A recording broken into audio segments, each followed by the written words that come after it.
The Federal Taxing Power, a Primer. September 28, 2020. The Federal Taxing Power, a Primer. The Taxing and Spending Clause of the U.S. Constitution provides Congress with the power to tax.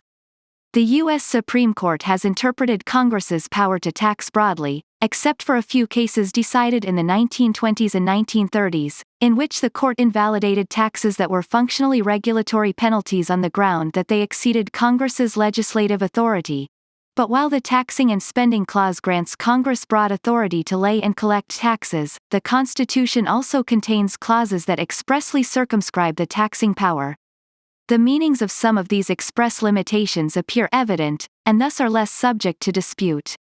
The Origination Clause requires legislation imposing taxes to begin in the U.S. House of Representatives. The Taxing and Spending Clause authorizes Congress to lay taxes for federal debts, the common defense, and the general welfare. Under the Export Clause, Congress may not tax articles exported from any state. Much less clear are the meaning of, and distinction between, direct and indirect taxes.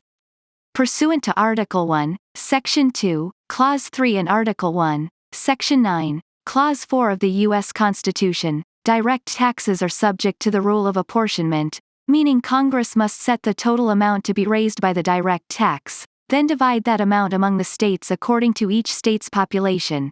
The lack of clarity surrounding the meaning of a direct tax ultimately led to the adoption of the 16th Amendment, which authorizes Congress to impose taxes on income without regard to the rule of apportionment.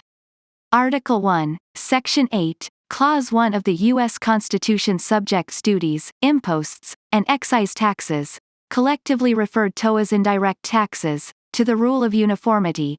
The rule of uniformity requires an indirect tax to operate in the same manner throughout the United States. The U.S. Supreme Court has not fully explained what, in its view, distinguishes direct taxes from indirect taxes. In addition to raising revenue, Congress also uses its taxing power to regulate private conduct. In cases where Congress has enacted a tax to compel adherence to a regulatory scheme that it could not impose directly using its other enumerated powers, the question of whether the Supreme Court will uphold a tax under the taxing power turns on whether the court views the tax as the functional equivalent of a regulatory penalty. In a few cases, the court has invalidated penalties disguised as taxes because, in its view, they exceeded the scope of Congress's taxing power. Central to this analysis is whether the characteristics of the tax are similar to traditional taxes and whether the tax is similar to a regulatory penalty in that it inflicts punishment for an unlawful act or omission. Contents. Introduction. 1. The Origination Clause. 3. The Export Clause. 5. Direct taxes and the rule of apportionment. 7. Indirect taxes and the rule of uniformity. 10. Taxes for federal debts, defense, or the general welfare. 12. Taxes to regulate conduct. 13. Conclusion. 18. Contacts. Author information. 18. Introduction. The framers' principal motivation for granting Congress the power to tax in the U.S. Constitution was to provide the national government with a mechanism to raise a regular and adequate supply, 1. of revenue and pay its debts. 2. Under the predecessor Articles of Confederation, the national government had no power to tax and could not compel states to raise revenue for national expenditures.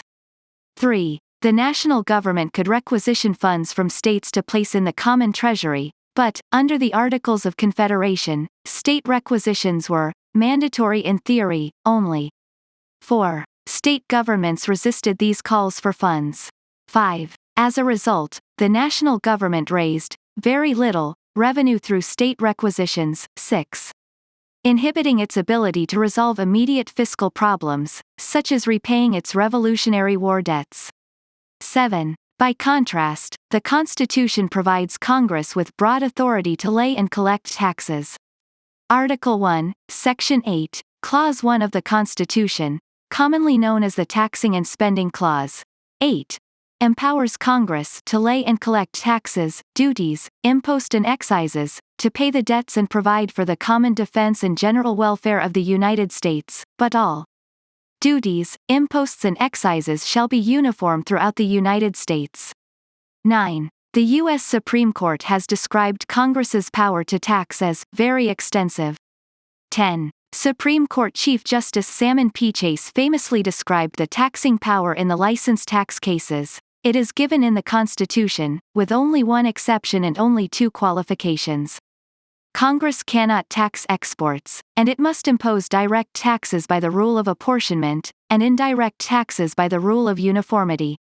Thus limited, and thus only, it reaches every subject, and may be exercised at discretion.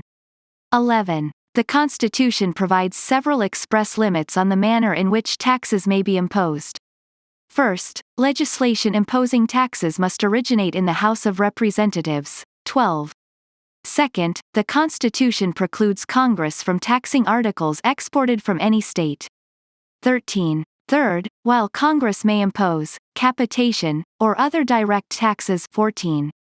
The Constitution requires such taxes to be apportioned among the several states, according to their respective populations. 15. Fourth, Congress may impose other taxes, duties, imposts and excises, collectively referred to as indirect taxes, but they must be uniform throughout the United States. 16. Fifth, the Constitution authorizes taxes for debts, defense and the general welfare. 17. The Supreme Court has also examined the scope of Congress's taxing power in the context of cases challenging Congress's ability to regulate private conduct. 18. The Court has held that taxes that are functionally regulatory penalties exceed the scope of Congress's taxing power. 19. In determining whether a tax is the functional equivalent of a regulatory penalty, the Court has looked to whether the tax has characteristics similar to traditional taxes and whether the tax, like a regulatory penalty, inflicts punishment for an unlawful act or omission. 20. This report summarizes express constitutional limits on Congress's taxing power and discusses the scope of Congress's taxing power in the context of cases challenging regulatory taxes. The Origination Clause. Article 1, Section 7, Clause 1 of the U.S. Constitution provides, all bills for raising revenue shall originate in the House of Representatives, but the Senate may propose or concur with amendments as on other bills. 21. This clause is known as the Origination Clause. 22. It requires revenue measures to originate in the U.S. House of Representatives, not the U.S. Senate. 23. Federal Court's Origination Clause jurisprudence is based on two principal interpretations. First, the phrase, all bills for raising revenue, refers to all legislation with the primary purpose of raising revenue to support the government generally, meeting the expenses or obligations of the government. 24. Rather than legislation for the specific purpose of creating and funding a discrete government program. 25. Second, when referring to tax legislation, the phrase, raising revenue, encompasses all tax legislation regardless of whether the estimated net revenue effect of the legislation is an increase or decrease in revenue. 26. In United States v. Munoz Flores, the Supreme Court held a monetary special assessment in the Victims of Crime Act of 1984.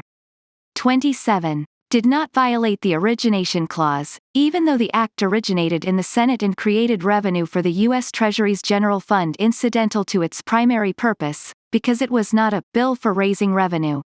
28. The act contained several measures to provide income to the Crime Victims Fund, including the monetary special assessment. 29. The act specified that once the total income of the fund exceeded $100 million, the excess would be placed in Treasury's general fund. 30. In reaching its decision, the Supreme Court restated the rule for determining when a bill constitutes a bill for raising revenue. 31. Specifically, a statute that creates a particular governmental program and that raises revenue to support that program, as opposed to a statute that raises revenue to support government generally, is not a bill for raising revenue, within the meaning of the Origination Clause. 32. Applying this rule, the Court determined that the monetary special assessment provision was not a bill for raising revenue. 33. The fact that funds in excess of $100 million would, under the statute, be deposited in the Treasury's general fund did not alter the Court's conclusion. 34. Only a small percentage of that excess would be attributable to the special assessment. 35. Moreover, the Act's legislative history showed that Congress did not expect that the Treasury's General Fund would receive a substantial amount of revenue from crime victim funds surpluses.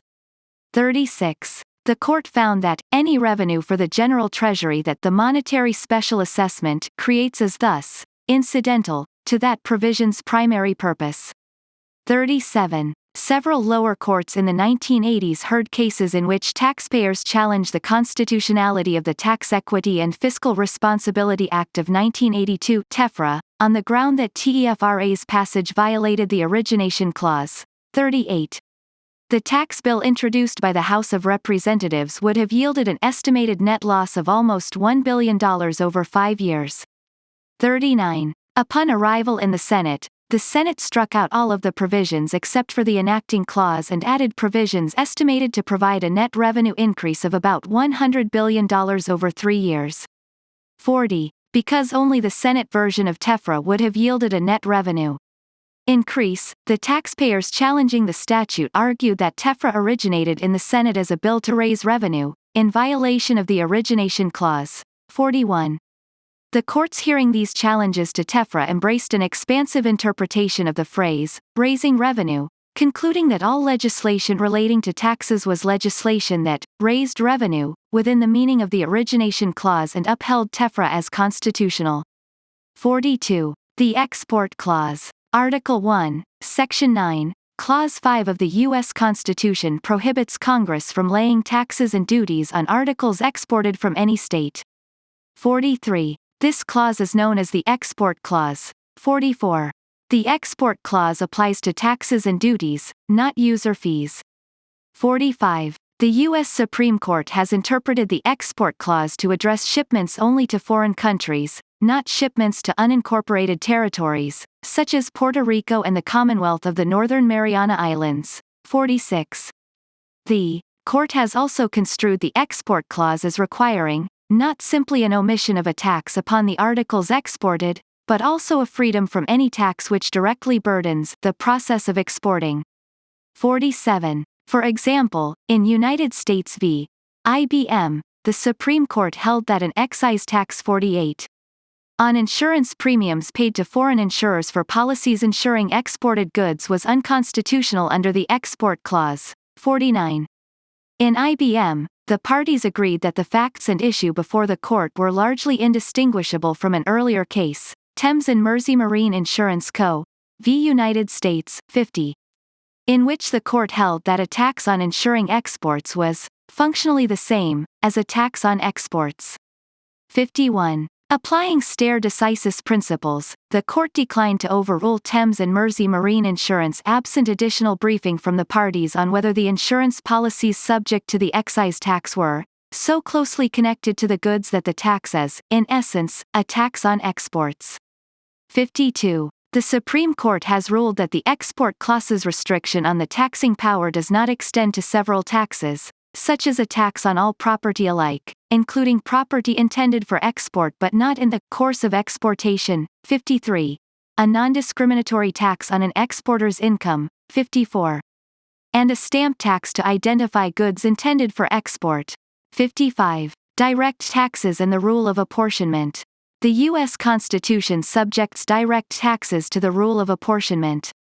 56. Though the U.S. Supreme Court has not clearly distinguished direct taxes from indirect taxes, the court has identified capitation taxes, a tax paid by every person, without regard to property, profession, or any other circumstance. 57. And taxes on real and personal property as direct taxes.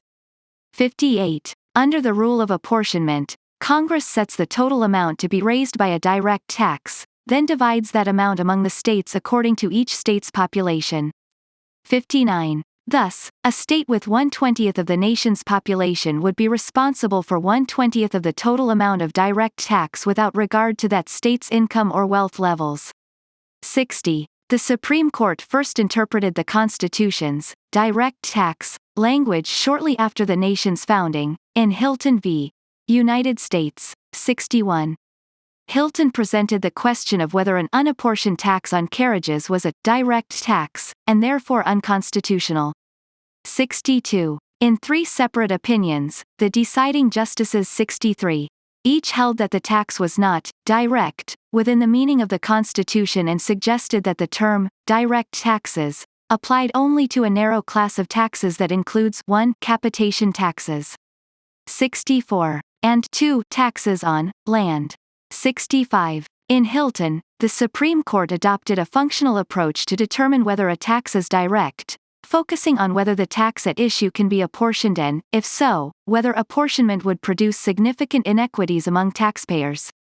66. As Justice Samuel Chase stated in his opinion, if a tax is proposed to tax any specific article by the rule of apportionment, and it would evidently create great inequality and injustice, it is unreasonable to say that the Constitution intended such tax should be laid by that rule.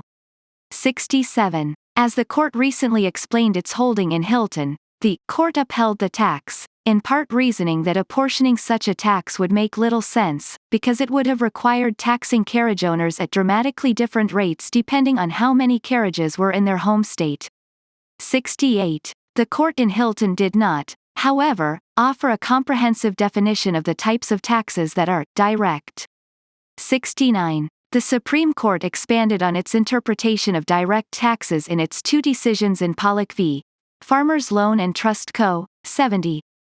Holding that taxes on real and personal property, and income derived from them, were direct taxes. 71. These decisions significantly altered the court's direct tax jurisprudence. In Pollock, the court considered whether provisions in an 1894 act that imposed unapportioned taxes on income derived from both real and personal property were direct taxes. 72. The court adopted 2 primary holdings regarding the scope of the Constitution's direct tax clause. First, the court held that taxes on real estate and personal property are direct taxes. 73. Second, the court held that a tax on income derived from real or personal property, as opposed to income derived from employment or some other source 74, is, in effect, a tax imposed directly on the property itself and is also a direct tax.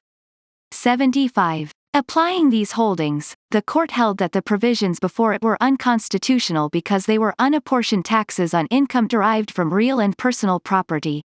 76. The Pollock court concluded that its holding did not conflict with the court's prior decisions interpreting the direct tax language. 77. The court reasoned that each of those decisions had sustained unapportioned taxes as either excises or duties imposed on a particular use of, or privilege associated with, the property in question, not as a tax on the property itself. 78. As to Hilton specifically, the court determined that it had upheld the unapportioned carriage tax as an excise on the expense or consumption of carriages, rather than as a tax on carriage ownership. 79. Pollock's holding and rationale were later limited in several respects. 80. Most prominently, Congress passed and the states ratified the 16th Amendment in direct response to Pollock's prohibition on the unapportioned taxation of income derived from real or personal property. 81. The 16th Amendment authorized Congress to lay and collect taxes on incomes, from whatever source derived, without apportionment among the several states. 82. Further, while the court in Pollock held that a tax on income derived from property was indistinguishable from a tax on the property itself, the court later rejected that reasoning in Stanton v. Baltic Mining Company, upholding an unapportioned tax on a mine's income as being not a tax upon property as such, but a true excise levied on the results of the business of carrying on mining operations. 83. The court opined, the 16th Amendment conferred no new power of taxation but simply prohibited the previous complete and plenary power of income taxation possessed by Congress from the beginning from being taken out of the category of indirect taxation to which it inherently belonged and being placed in the category of direct taxation subject to apportionment by a consideration of the sources from which the income was derived, that is by testing the tax not by what it was, a tax on income, but by a mistaken theory deduced from the origin or source of the income taxed. 84. Despite these developments, it does not appear that the Supreme Court has overruled Pollock's central holding that a tax on real or personal property solely because of its ownership is a direct tax. 85. In 1920, the court relied on Pollock in Eisner v. Macomber to hold unconstitutional an unapportioned tax on shares issued as stock dividends. 86. There, the court addressed whether a corporation's issuance of additional shares to a stockholder as stock dividends was income under the 16th Amendment and, if not, whether a tax on those unrealized gains was a direct tax. 87. After concluding that the stock dividends were not income, 88. The court relied on Pollock to conclude that the tax was a direct tax. 89. The court determined that the limitation on Congress's taxing power identified in Pollock still has an appropriate and important function, not to be overridden by Congress or disregarded by the courts. 90. The court observed that the 16th Amendment must be construed in connection with the taxing clauses of the original Constitution and the effect attributed to them, including Pollock's holding that taxes upon property, real and personal, are direct taxes. 91. Applying that limitation, the court held that the tax before it was unconstitutional because it was an unapportioned tax on personal property. 92. In practical terms, the rule of apportionment for direct taxes means that Congress sets the amount to be raised by the direct tax, then divides that amount among the states by reference to each state's population. 93. An 1861 federal tax on real property illustrates the operation of the rule of apportionment. 94. Congress enacted a direct tax of $20 million. 95. After apportioning the direct tax among the states, territories, and the District of Columbia, the state of New York was liable for the largest portion of the tax, $2,603,918.67, 96. And the territory of Dakota was liable for the least, $3,241.33, 97. The act called for the president to assign collection districts to states, territories, and the District of Columbia to apportion, to each county and state district its proper quota of direct tax, 98. And determine the amounts taxpayers in each collection district would be required to pay. 99. Indirect taxes and the rule of uniformity. The U.S. Constitution requires that duties, imposts, or excise taxes, collectively referred to as indirect taxes, be uniform throughout the United States. 100. An indirect tax satisfies the uniformity clause only when the tax operates with the same force and effect in every place where the subject of it is found. 101. In general, an indirect tax does not violate the uniformity clause where the subject of the indirect tax is described in non-geographical terms. 102. If Congress uses geographical terms to describe the subject of the indirect tax, then the U.S. Supreme Court will examine the classification closely to see if there is actual geographic discrimination. 103. In the Supreme Court's first hearing of Pollock, the court was divided on whether the statutes enacting the federal income tax 104 violated the uniformity clause. 105. Among other things, the complainant argued that the federal income tax violated the rule of uniformity by effectively taxing certain corporations at a higher rate than individuals and partnerships on income from precisely similar property or business. 106. However, the issue became moot on rehearing after the court held that provisions in the act imposing the federal income tax were unapportioned direct taxes. 107. 5 years later, in Knowlton v. Moore, the Supreme Court examined how the rule of uniformity applied to indirect taxes. 108. In Knowlton, the court adopted a less restrictive reading of the uniformity clause, 109. Holding that, in selecting the subject of an indirect tax, Congress could define the class of objects subject to the tax and make distinctions between similar classes. 110. The Knowlton Court ruled that an inheritance tax that exempted legacies and distributive shares of personal property under $10,000 imposed a primary tax rate that varied based on the beneficiary's degree of relationship to the decedent, and progressively raised tax rates on legacies and distributive shares as they increased in size did not violate the uniformity clause. 111. The court held that the uniformity clause merely requires geographical uniformity, meaning indirect taxes must operate in the same manner throughout the United States. 112. The Supreme Court further clarified the meaning of the Uniformity Clause in United States v. Tuschinski, 113.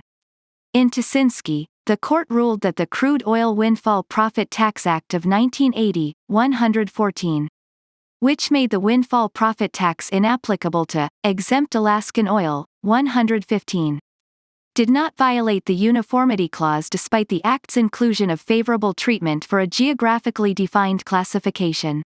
116. The court explained, where Congress defines the subject of a tax in non-geographic terms, the Uniformity Clause is satisfied. But where Congress does choose to frame a tax in geographic terms, we will examine the classification closely to see if there is actual geographic discrimination.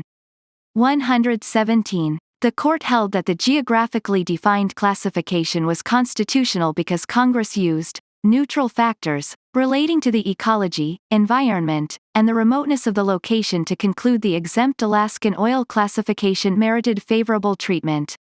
118. Moreover, in the court's view, Congress did not intend to grant Alaska an undue preference at the expense of other oil-producing states. 119. Taxes for federal debts, defense, or the general welfare. The U.S. Constitution authorizes Congress to levy taxes, to pay the debts and provide for the common defense and general welfare of the United States. 120. The U.S. Supreme Court has interpreted the term debts to include debts of a strictly legal character, and debts or claims which rest upon a merely equitable or honorary obligation. 121. The court has generally left it to Congress to determine whether a tax advances the general welfare. 122. However, the Supreme Court has ruled that a tax will not cease to be valid solely because the amount of revenue it raises is negligible. 123. Taxes to regulate conduct. Congress uses the taxing power for more than just raising revenue. Congress also uses the taxing power to regulate conduct. Congress uses tax expenditures and tax penalties to accomplish its policy goals and to influence private behavior. 124. The U.S. Supreme Court has not invalidated a tax with a clear regulatory effect solely because Congress was motivated by a regulatory purpose. 125. In National Federation of Independent Business v. Sibelius NFIB, the court reaffirmed that it construes the U.S. Constitution to prohibit Congress from using the taxing power to enact taxes that are functionally regulatory penalties as a means of regulating in areas that Congress cannot regulate directly through its other enumerated powers. 126. In a few cases decided in the 1920s and 1930s, the court invalidated federal taxes that were functionally regulatory penalties on this basis. 127. In Bailey v. Drexel Furniture Co., commonly referred to as the child labor tax case, decided in 1922, the Supreme Court struck down a 10% tax on the net profits of specified employers who knowingly employed child labor. 128. The court invalidated the child labor tax as a penalty exceeding the scope of Congress's enumerated powers and aiming to achieve a regulatory purpose, plainly within the exclusive powers reserved to the states under the 10th Amendment. 129. Four characteristics of the tax led the court to conclude the tax was a penalty. 1. The tax was conditioned on noncompliance with a specific and detailed course of conduct regarding the use of child labor. 2. The tax was not commensurate with the degree of the infraction, that is, a small departure from the prescribed course of conduct could feasibly lead to the 10% tax on net profits. 3. There was a scienter requirement. The tax was conditioned on an employer knowing he employed an underage laborer. And 4. The Department of Labor, an agency traditionally responsible for enforcing labor laws as opposed to tax laws, could enforce the course of conduct prescribed by the tax. 130. The court distinguished the child labor tax from acceptable regulatory taxes by emphasizing that in those cases Congress had authority outside the taxing power to regulate those activities. 131. In 1935, in United States v. Constantine, a divided U.S. Supreme Court struck down a federal excise tax on liquor dealers selling liquor in violation of state laws. 132. The court read the U.S. Constitution to prohibit Congress from imposing an excise tax on liquor dealers when the purpose of the tax was to punish rather than raise revenue, because Congress lacked authority to impose a penalty on liquor dealers following the repeal of the 18th Amendment. 133. The court emphasized the following features of the excise tax as evidence that its purpose was to impose a penalty rather than raise revenue. 1. The $1,000 excise was highly exorbitant and grossly disproportionate to the $25 normal tax on retail liquor dealers, and 2. The tax was conditioned on the commission of a crime. 134. The majority concluded that Congress exceeded its authority by penalizing liquor dealers for violating state law, because such regulation was reserved, under the 10th Amendment, to the states.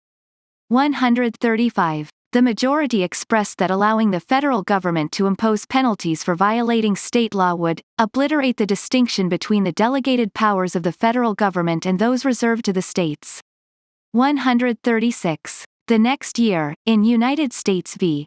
Butler, the U.S. Supreme Court struck down another federal tax because the tax infringed on powers reserved to the states under the 10th Amendment. 137.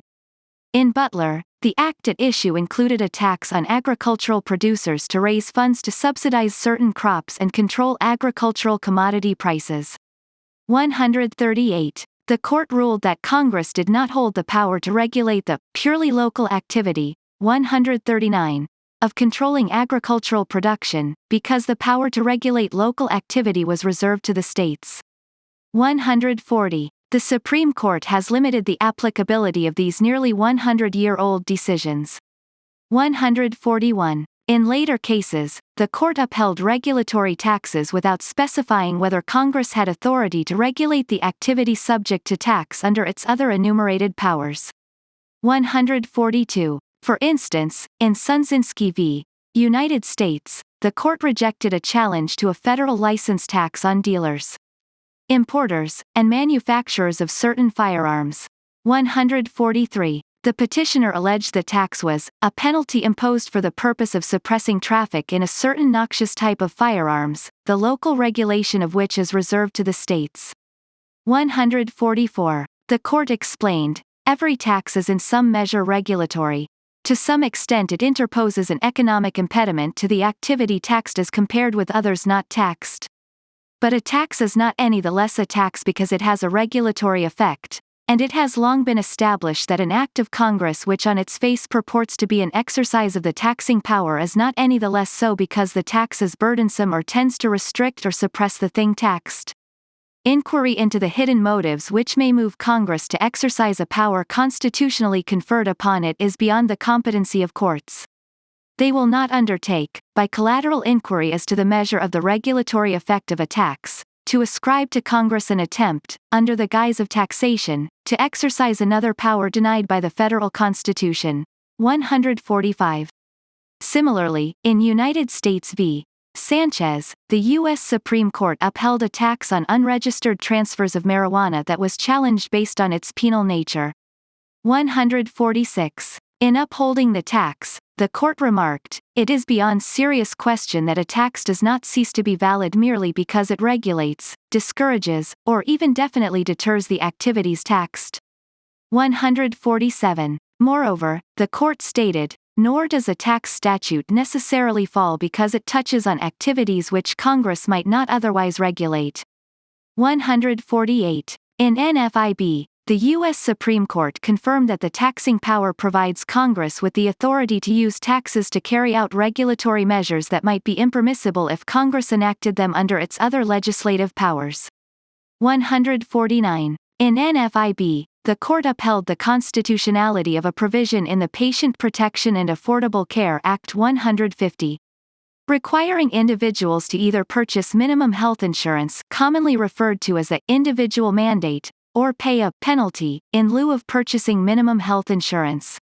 151. Despite being labeled a penalty in the statute, the court held the payment due in lieu of purchasing minimum health insurance, the exaction, was a constitutionally permissible use of Congress's authority under the taxing power. 152. More specifically, the court ruled the exaction was a tax, not a penalty for constitutional purposes, and thus the exaction was not impermissibly regulatory under the taxing power.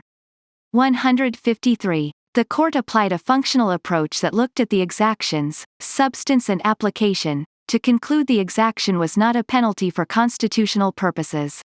154. The court found that the exaction looked like a tax in many respects. 155. The court observed that the exaction is located in the Internal Revenue Code (IRC). The requirement to pay the exaction is located in the IRC. The Internal Revenue Service (IRS) enforces the exaction. The IRS assesses and collects the exaction. In the same manner as taxes, the exaction does not apply to individuals who do not owe federal income taxes because their income is less than the filing threshold. Taxpayers pay the exaction to the Treasury's General Fund when they file their tax returns. The exaction is based on such familiar factors as taxable income, filing status, and the number of dependents, and the exaction yields the essential factor of any tax. It produces at least some revenue for the government. 156. The court distinguished the exaction in NFIB from its past precedent in which it held Congress lacked authority under the taxing power to use penalties disguised as taxes to regulate activities that it could not regulate directly through its other enumerated powers. 157. The case mainly discussed in the majority opinion is Bailey v. Drexel Furniture Co. 158. The court found that 3 of the 4 characteristics that it had used in Drexel Furniture Co. to conclude the child labor tax was a penalty for constitutional purposes were not present with respect to the individual mandate provision at issue in NFIB. 159. Unlike Drexel Furniture Co., the court found 1. The exaction was not prohibitory, because the exaction was far less than the cost of insurance. 2. There was no scienter requirement. The exaction was not levied based on a taxpayer's knowledge of wrongdoing. And 3. The IRS collected the exaction and the IRS was prohibited from using those means most suggestive of a punitive sanction, such as criminal prosecution. 160. Additionally, in distinguishing penalties from taxes for constitutional purposes, the court explained that, if the concept of penalty means anything, it means punishment for an unlawful act or omission. 161. While the court acknowledged that the purpose of the individual mandate provision was to encourage the purchase of health insurance, the court found the individual mandate provision need not be read to make the failure to purchase health insurance unlawful. 162. As evidence of this, the court emphasized that, besides the exaction itself, there were no additional, negative legal consequences for failure to purchase health insurance. 163. Conclusion. The framers envisioned a broad taxing power to support the national government and formulated constitutional provisions to bring about that vision. Since the nation's founding, judicial precedents have sustained Congress's extensive power to tax. The U.S. Supreme Court has helped ensure the power to tax is subject to few limitations. Taxpayers have made constitutional challenges to the manner in which Congress has imposed taxes based on express limitations in the U.S. Constitution. That said, even where those challenges succeeded in invalidating taxes, Congress has found alternative ways to achieve similar results, whether Congress's aim is raising revenue or implementing a regulatory scheme. Author information. Milan N. Ball, Legislative Attorney.